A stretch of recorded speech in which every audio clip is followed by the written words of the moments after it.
Concernant le lait, alors le lait d'animaux qui sont purs, quand on dit pur ici, ça veut dire propre à la consommation, comme par exemple les vaches, les chèvres, etc.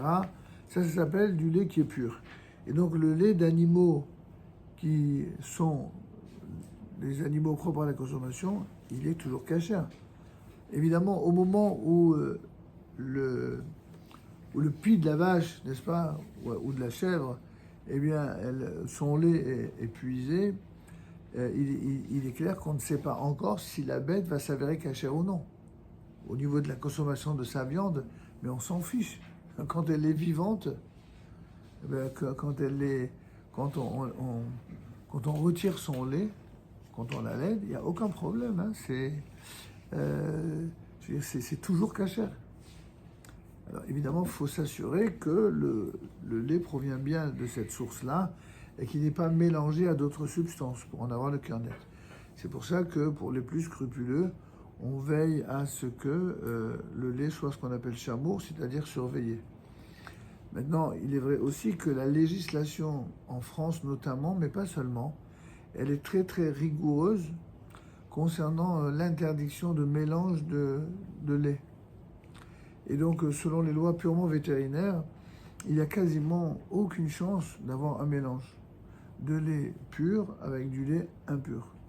C'est-à-dire de mélanger du lait d'une vache ou de chèvre avec du lait de porcine ou de je ne sais quoi, quel autre animal, de chamelle.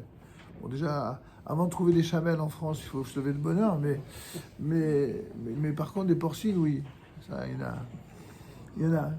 Donc il y en a qui disent que notamment dans les montagnes, de certaines montagnes françaises, il faut faire attention qu'il n'y ait pas de mélange. Bon, dans ce cas-là, il faudrait peut-être faire attention. Mais la chazaka, il y a une chazaka en France que le lait, c'est besséder.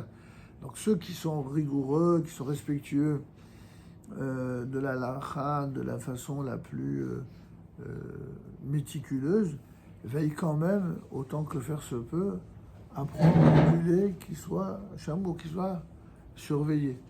Aujourd'hui, c'est tellement facile de l'avoir, il vaut mieux privilégier ce lait-là. Maintenant, si vous êtes dans un endroit, notamment en vacances, où c'est compliqué d'avoir du lait surveillé, s'il s'agit du lait qui est 100% lait entier de vache, du style les marques classiques, on ne va pas faire de pub ici, c'est tout à fait consommable, en tout cas selon de nombreux poskim. Les seuls qui s'excitent sur cette question sont ceux qui vendent du lait cachère. C'est pas bon pour les affaires, donc il devient des ultra-orthodoxes du lait cachère. Mais sur le plan de la halakha, il y a de tas de poskim qui autorisent. Donc si vous pouvez l'avoir halakha les maaseh, il faut le faire. Si vous ne pouvez pas, vous avez choqué, vous appuyez. Maintenant, quand il est connu que telle vache a une atteinte physique, la rendant ce qu'on appelle terefa en hébreu, c'est-à-dire qu'un défaut est propre à causer sa mort dans l'année qui vient, alors le lait qu'on tirerait d'elle devient interdit à la consommation.